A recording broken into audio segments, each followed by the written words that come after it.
1 Samuel, capítulo 25. Morre Samuel em Ramá. Samuel faleceu e houve uma consternação geral entre todo o povo de Israel, que se juntou para lamentar e prantear sua morte. Eles o sepultaram na cidade onde tinha vivido, em Ramá.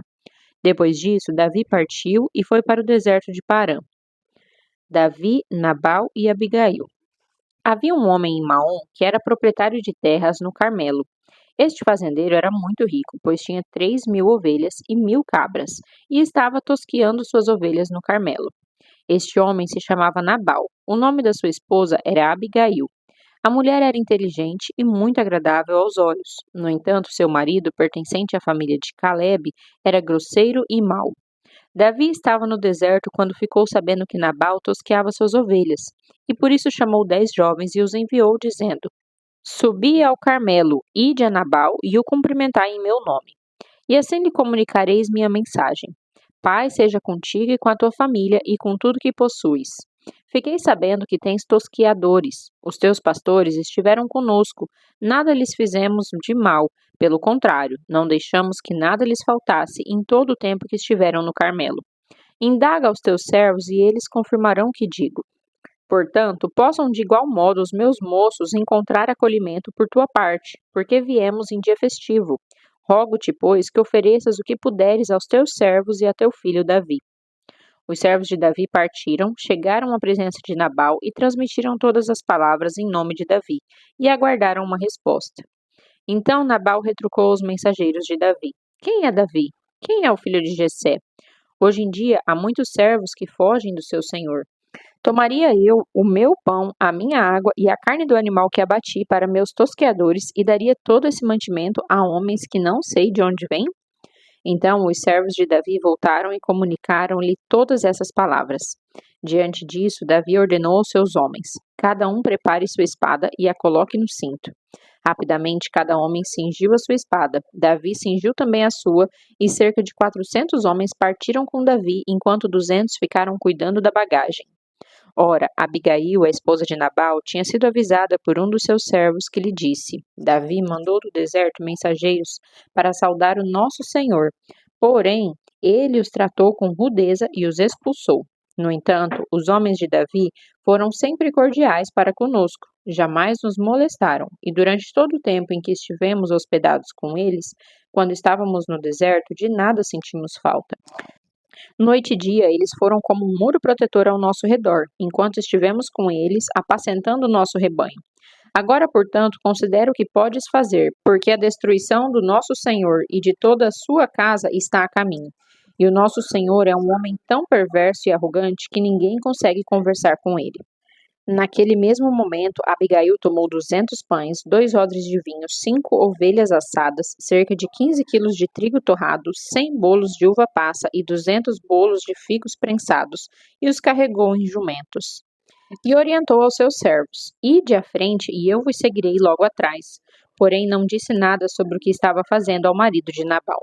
Quando Abigail ia descendo pela encosta do monte, montada num jumento, Davi e seus soldados vinham na direção oposta, e ela os encontrou. Davi havia declarado: Foi, pois, em vão que protegi no deserto todos os bens deste homem, a fim de que nada do que lhe pertencia se perdesse. Eis que agora ele me paga o bem que fiz com o mal? Faça Deus o que lhe aprouver para castigar Davi, se eu deixar vivo até o amanhecer uma só pessoa do sexo masculino de todos os que pertencem a Nabal. Assim que Abigail viu Davi, ela desceu do jumento apressadamente e se prostrou com o rosto em terra diante de Davi. E prostrada a seus pés, lhe suplicou: Ah, Senhor meu, caia sobre mim toda a culpa. Permita, pois, a tua serva falar aos teus ouvidos e escuta as palavras da tua serva. Não deu meu senhor atenção àquele homem maldoso, Nabal. Ele é tão insensato quanto o próprio significado do seu nome. A arrogância o acompanha. Entretanto, eu, tua serva, não vi os rapazes que o meu senhor enviou. Agora, pois, meu senhor, juro por Iavé, o nome do Senhor, que te impediu de derramar sangue e de te vingares com as tuas próprias mãos. Que teus inimigos e todos os que tramam fazer-te qualquer mal sejam, pois, castigados juntamente com Nabal.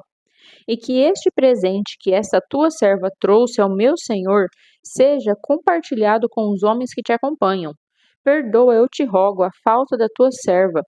Yahvé haverá de firmar a casa do meu senhor, porque o meu senhor combate as guerras de Yahvé, e ao longo da tua vida não se achará nenhum mal contra ti. E se alguém se levantar para te perseguir e para atentar contra a tua pessoa, a vida do meu senhor estará guardada em meio ao precioso tesouro de Yahvé, teu Deus, ao passo que a vida dos teus inimigos ele mesmo a lançará fora como a pedra que parte de uma tiradeira. E quando Yahvé cumprir todo o bem que predisse a respeito do meu Senhor e te houver estabelecido como rei em Israel, então não se perturbará o meu Senhor, nem sofrerá com remorso por ter derramado sangue inutilmente e ter feito justiça com as próprias mãos. Quando Yahvé te abençoar, lembra-te da tua serva. Então, diante dessas palavras, Davi declarou a Abigail: Bendito seja Yahvé, Deus de Israel, que hoje te enviou ao meu encontro. Bendita seja a tua sabedoria e sejas tu abençoada por me teres impedido hoje de derramar sangue e fazer justiça com as minhas próprias mãos. Mas por Yahvé, o nome do Senhor, Deus de Israel, que me deteve a caminho de fazer o mal, se não tivesse vindo tão depressa à minha presença, eu juro que de agora até o amanhecer não teria sobrevivido uma única pessoa do sexo masculino dos que estão sob as ordens de Nabal, inclusive os meninos. Em seguida, Davi recebeu o que ela lhe havia trazido como presente e lhe garantiu: Volta, pois, em paz para a tua casa. Eis que ouvi a tua súplica e atenderei ao teu pedido. Quando Abigail retornou para Nabal, encontrou-o absorto numa grande festa em sua casa. Uma festa de rei. Nabal estava alegre e completamente embriagado, e por este motivo, até o romper do dia, ela nada pôde lhe revelar sobre o que ocorrera. De manhã, quando Nabal acordou da bebedeira, sua esposa lhe contou o que se passara, e ele sentiu o coração parar no peito e ficou paralisado como uma pedra. 10 dias se passaram, e então Yahvé feriu a Nabal, e ele morreu.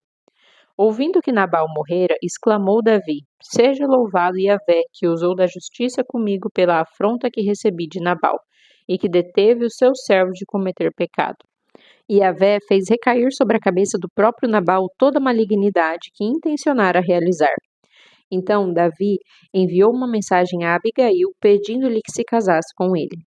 Os servos de Davi foram, pois, a Carmelo, a fim de encontrar Abigail, e lhe comunicaram: Eis que Davi nos enviou a ti com uma proposta de casamento, para seres sua esposa.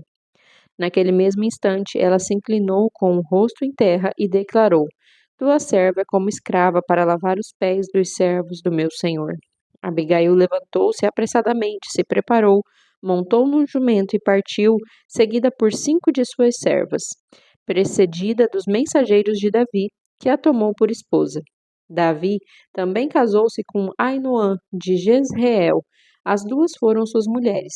Saul, entretanto, havia entregue sua filha Mical, mulher de Davi, a Patiel, filho de Laís, da cidade de Galim.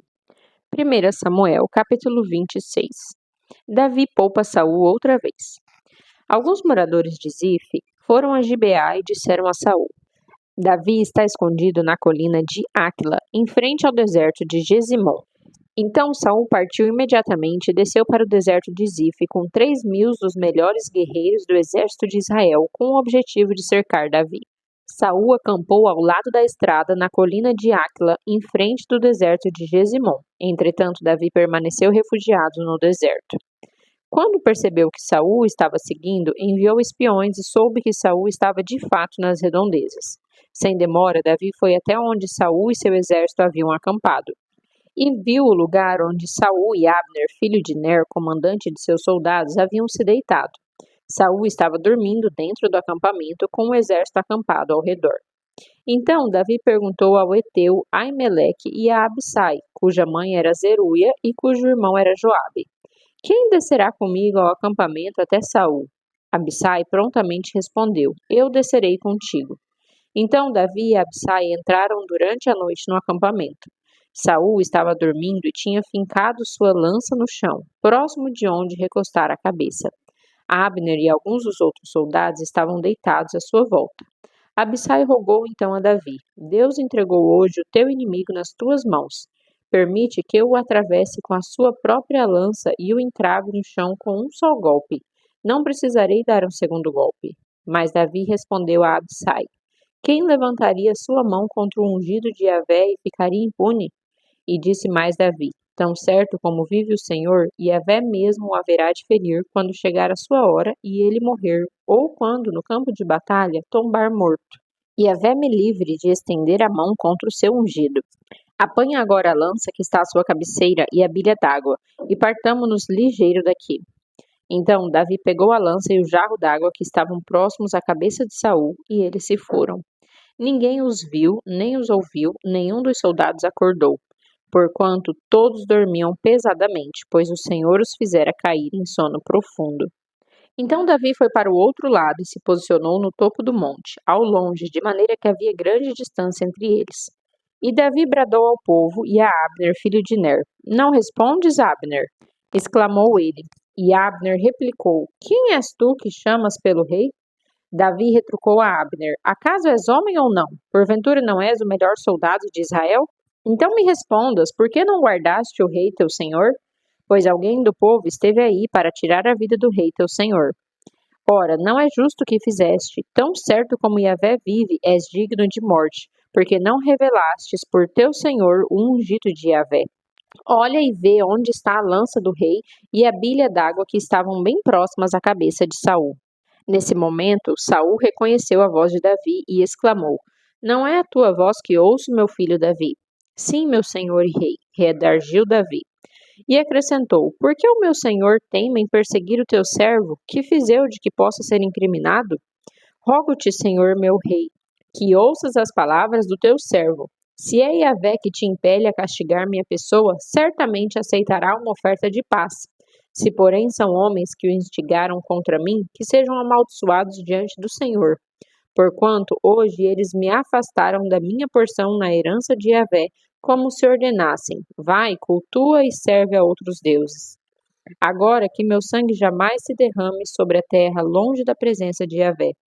Ora, o rei de Israel saiu com seu exército em busca de uma pulga, como alguém que sai à caça de uma perdiz qualquer nos montes. Então Saul respondeu em alta voz: Pequei, volta, meu filho Davi. Nenhum mal te farei de agora em diante, pois tiveste hoje a minha vida em tão alta conta. Sim, tenho agido insensatamente como um tolo e errei muitíssimo. Respondeu Davi: Aqui está a lança do rei. Venha um dos teus servos buscá-la. E Yahvé haverá de retribuir a cada um segundo a sua justiça e a sua fidelidade. E Yahvé te entregou hoje nas minhas mãos, contudo não levantei meu braço para matar aquele que o próprio Deus escolheu e consagrou como rei. Assim como no dia de hoje a tua vida mereceu aos meus olhos tão alto apreço, assim também velará Yahvé pela minha vida e me livrará de toda angústia. Então Saul afirmou a Davi: Bendito sejas, meu filho Davi. Certamente muitas campanhas empreenderás e triunfarás. Davi seguiu seu caminho e Saul voltou à sua casa. 1 Samuel, capítulo 27. Davi abrigado pelos filisteus. Depois considerou Davi em seu coração: Qualquer dia desses, Saul vai conseguir me matar. O melhor a fazer é fugir para a terra dos filisteus. Somente assim Saul desistirá de me perseguir em todo o território de Israel, e assim estarei livre das suas mãos. Então Davi se levantou e se pôs a caminho com seus 600 homens e foi ter com Aquis, filho de Meoque, rei de Gate. Davi e seus soldados se estabeleceram em Gate, acolhidos por Aquis. Cada homem levou sua família e Davi suas duas esposas, Ainoã de Jezreel e Abigail, que fora mulher de Nabal de Carmelo. Quando contaram a Saul que Davi havia fugido para Gate, ele de fato parou de perseguir a Davi. Então Davi propôs a Aquis: Rogo-te, se encontro graça aos teus olhos, seja-me concedido um lugar numa das cidades dos arredores, onde possa estabelecer moradia, porque continuaria o teu servo morando contigo e em tua cidade real? No mesmo dia, Aquis lhe ofereceu Ziclag. É por este motivo que a cidade de Ziclag pertence aos reis de Judá até os dias de hoje. O tempo em que Davi permaneceu nas terras dos filisteus foi 1 ano e 4 meses. Davi e os seus homens faziam incursões contra os Gerzitas e os Amalequitas, povos que desde os tempos mais remotos habitavam a terra que se estende de Sur até o Egito. Quando Davi e seu exército atacavam a região, não poupava homens nem mulheres, e tomava ovelhas, bois, jumentos, camelos e roupas. Depois retornava com tudo a Aquis. Quando Aques lhe indagava: A quem atacastes hoje? Davi respondia: A região do Neguebe de Judá. Em outro dia, a tribo de Jerameel, ou ainda a terra dos queneus. Davi matava todos os homens e mulheres, para que não fossem levados a Gade, e justificava os seus atos para si mesmo, alegando: Para que não nos denunciem, dizendo: Assim fez Davi. Este foi o modo de agir de Davi durante todo o tempo em que habitou na terra dos filisteus. Aques confiava em Davi e comentava: Davi se tornou odioso a todo Israel, seu próprio povo, e por isso continuará para sempre servindo-me lealmente.